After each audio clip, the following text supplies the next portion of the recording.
Hello, Joshua. Talk to us. I mean, let's take aside the fanfare and all of that. Tell us what the people told you as the president visited. Well, good evening to you, Felicity. Well, thank you for having me on tonight. Well, one thing that stood out for me was how the president was received, particularly by school children who stood under the rain for hours waiting for his arrival.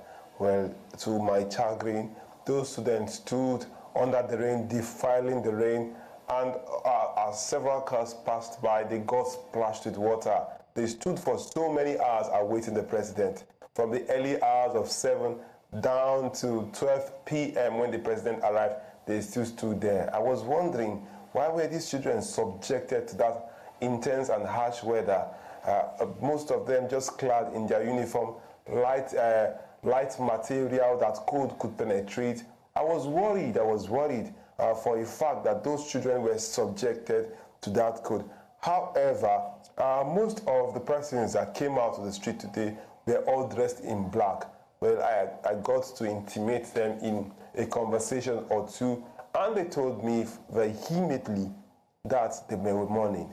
This is a sad situation, but one thing that seems to spiral out of control is the ability at which some state actors have actually packaged this entire sad situation into a political one. Because if you go across the street, there were several flex banners welcoming the president, bearing party logos, bearing group logos, group names, and the like. It beats my imagination that amidst so much mourning, people are still finding opportunity to flag off, to brandish their ideologies and their association. I'm so bewildered about the entire happening here in Benue.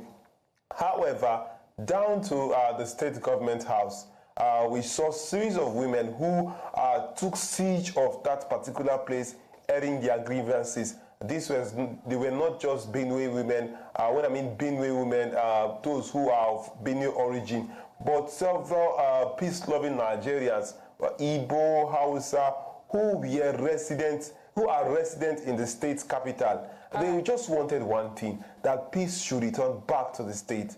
And peace should return back to the state urgently, saying that most of them have lost their means of livelihood to this attack by suspected armed herdsmen. It is something that it actually bewilders me that they could not, those in authority have not been able to. I'm trying to butt in, Joshua, and ask you something that the president did say. He said he gave assurances that they will find.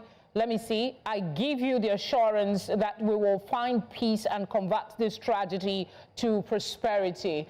You witnessed his speeches. Did he perhaps lay out a roadmap or an idea how this peace will come about? Because some of the people that spoke, the problems that they laid out and the ones that he alluded to seem not to follow the same path.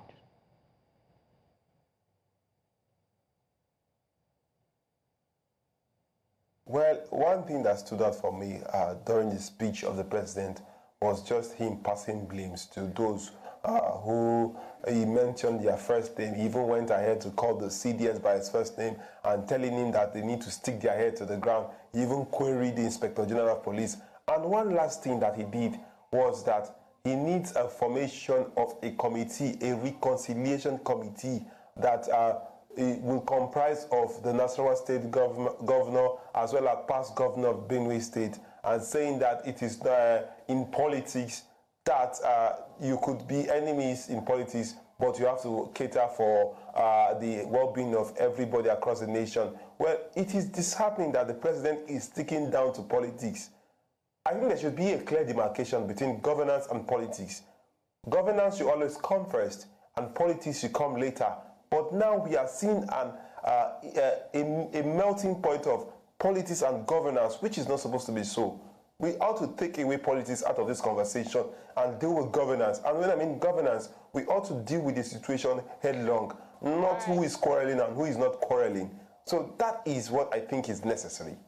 All right, Joshua, thank you very much for the update.